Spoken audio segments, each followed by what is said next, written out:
Hey guys, it's Ida. Welcome back to my channel. Thanks for joining me today.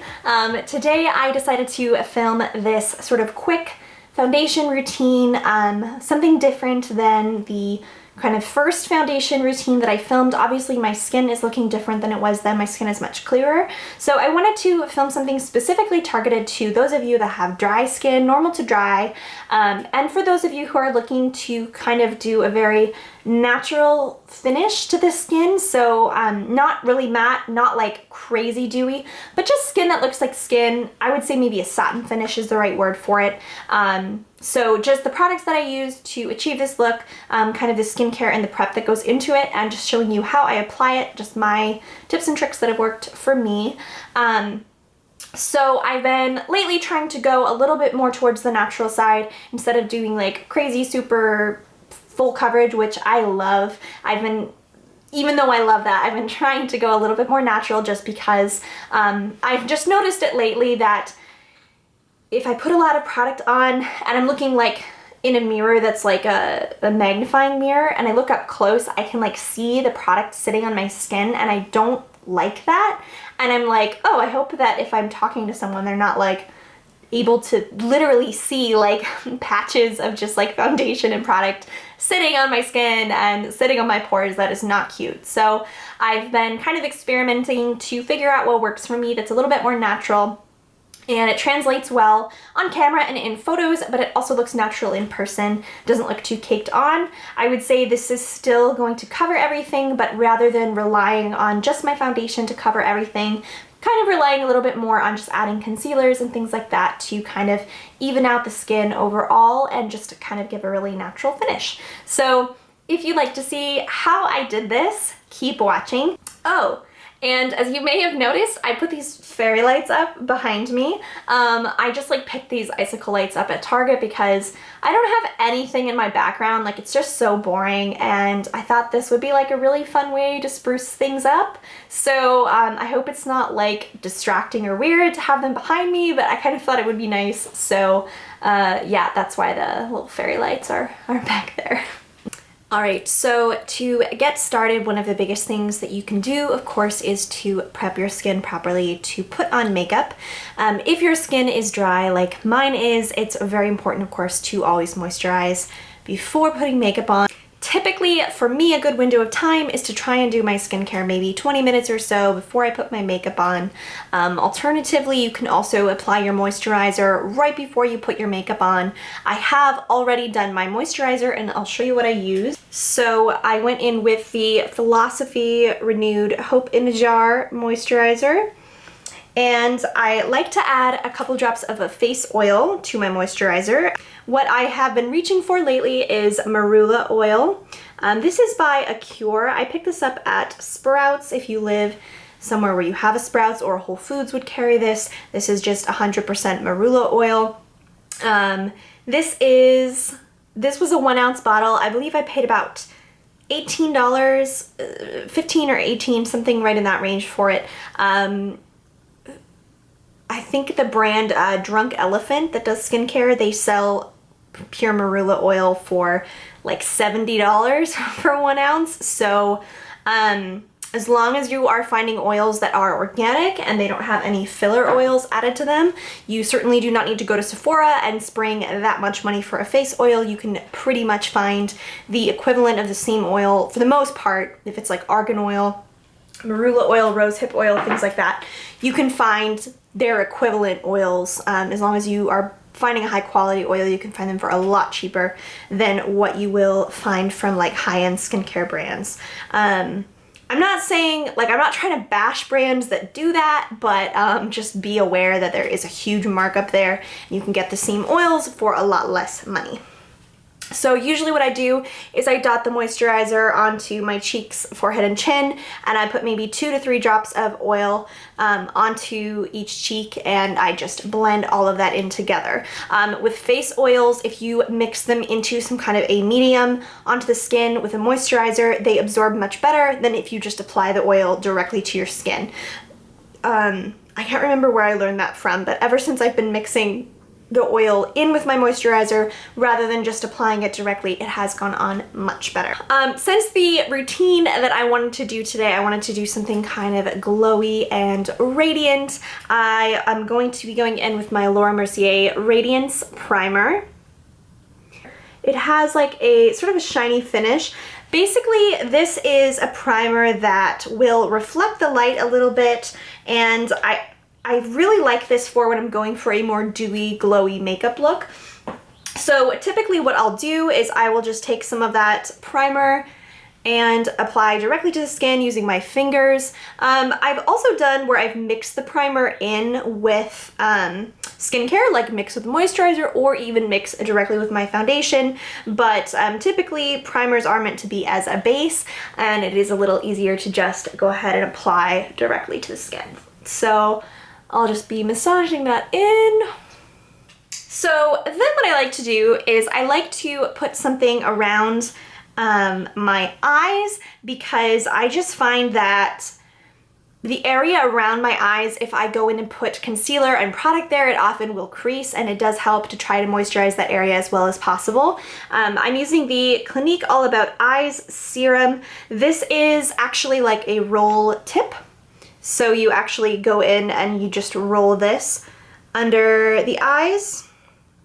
It's kind of soothing, depuffing.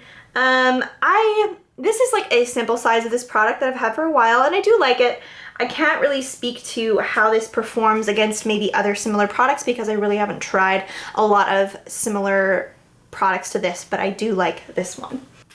Lately, I have been really loving, and I've talked about this foundation before, this is the Cover FX Total Cover Cream Foundation. This is a cream consistency, obviously, in a pan, and I have been really enjoying this. It's not, I would say that it is medium to full coverage. It's buildable. It's not in like a super intense coverage, but it can be built in and buffed in really nicely to the skin. So usually I just take some of that onto my finger and I will tap some of this around my face.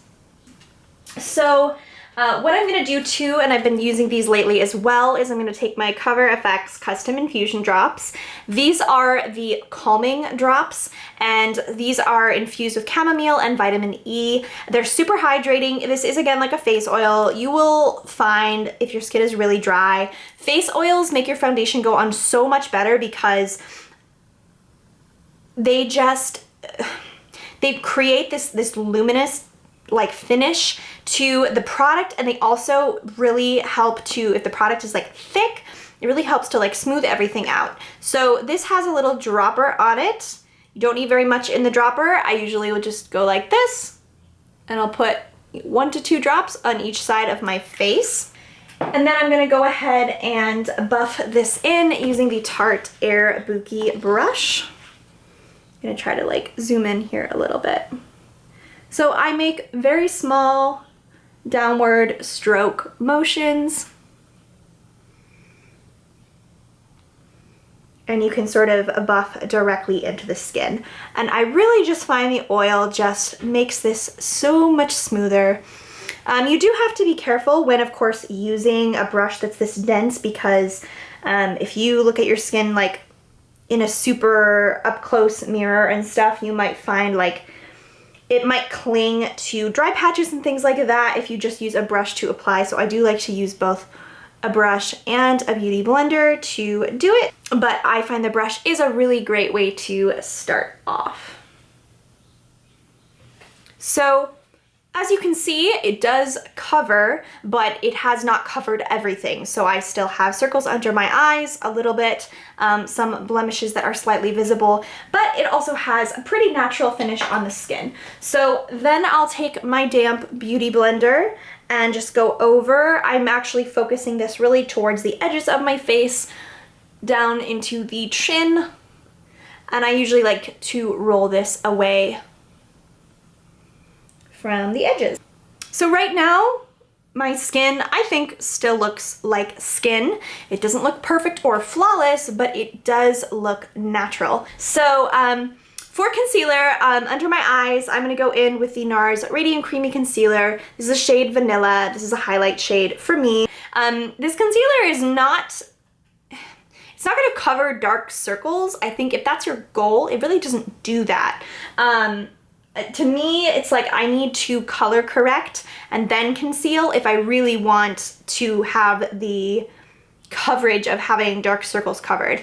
Lately, I haven't really been wanting to go through the entire rigmarole of doing like the correcting first, the color correcting, and then doing the concealing. So I've just been doing concealer, and this won't it won't be the most flawless, but it does help, obviously, and it does brighten. This is a brightening shade on me, so this will bring some brightness to the under eye. And then I do set with powder as well. So I kind of just dot this under the eyes. You can also bring the highlight down the bridge of your nose onto your Cupid's bow. I like to buff in concealer under my eyes 2 ways. I like to start with a brush and then take a beauty blender. So I'm going in with the IT Cosmetics Airbrush Buffing Concealer Brush. And this brush has a very fluffy head to it. It's all synthetic. So this, basically, for buffing and concealer, it'll just help to diffuse the product, and it does give a little more coverage, I find, than the Beauty Blender does. So this, I am basically bringing up underneath the eyes and out. And here's the difference. So you can see this, and then you can see where this is. So I do like this concealer. Like, I'm not trying to bash on this concealer. I just, I don't know, I used to be really obsessed with it, then I stopped using it for a while, then I recently started using it again. I go back and forth on it. I do like it. I'll just kind of zoom in on my under eye area. So I think seeing it up close, you can see it has a pretty natural looking finish to it. And again, I do like to bring the Beauty Blender a little bit just to kind of buff, but I think the brush actually gives a pretty nice finish, and I think it looks pretty natural. All right, so one of the last things you can do if you have any spots that are still noticeable at this point, you can go in and spot conceal. Lately, I have been really loving the Kevyn Aucoin Sensual Skin Enhancer for that. I did an entire video on this product if you are interested in my thoughts. This works to be buffed out as a foundation. It also works for spot concealing. So I'm going to take just a tiny, tiny amount of this product and just dot it onto any noticeable blemishes here. And then 2 steps again, I like to take this concealer buffing brush to buff in the concealer, or to buff in the Sensual Skin Enhancer. And then again, going in with the Beauty Blender just to buff everything out.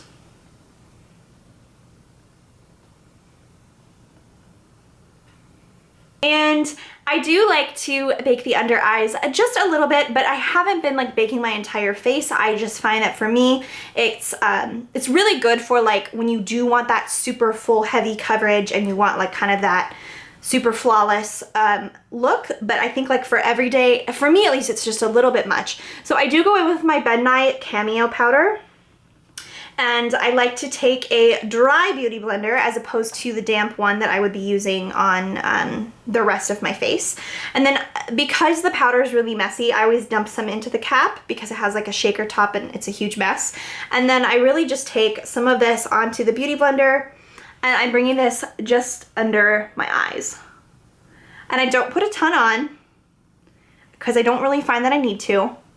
But this does help just to set everything just a little bit. If the under eye is an area that you typically have problems with it creasing, this will help. I don't like to set my entire face with powder because I don't need to. My skin is so dry, and I know that a lot of people love to set everything with powder. For me, it's like if I'm going to take the trouble of trying to make my skin look really luminous and dewy, and then I'm just gonna powder over it, like, what was the point? Then I take my Real Techniques setting brush and I just sweep away the powder. You can let this sit for a few minutes. Lately I've just kind of been applying it and just kind of buffing it away. I haven't been really like not letting it sit there all day long or anything like that.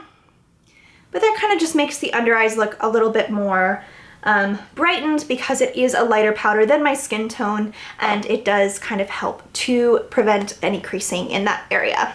That is pretty much it for my base. I fully realized that I do not have the rest of my face on, so obviously it looks different with more product over the rest of my face, but I kind of wanted to just show, you know, what it looks like just the base. I really wanted to just show that. That's what's been working for me, and I just wanted to kind of quickly film it and show you guys. I hope that was interesting or helpful to some of you. Obviously, depending on your skin type, you might do something totally different, but I just wanted to share. So give this video a thumbs up if you liked it, subscribe if you haven't already, and leave me a comment with any questions or any suggestions for other videos. I love hearing from you guys. Thank you so much for watching, and I will see you guys in my next video.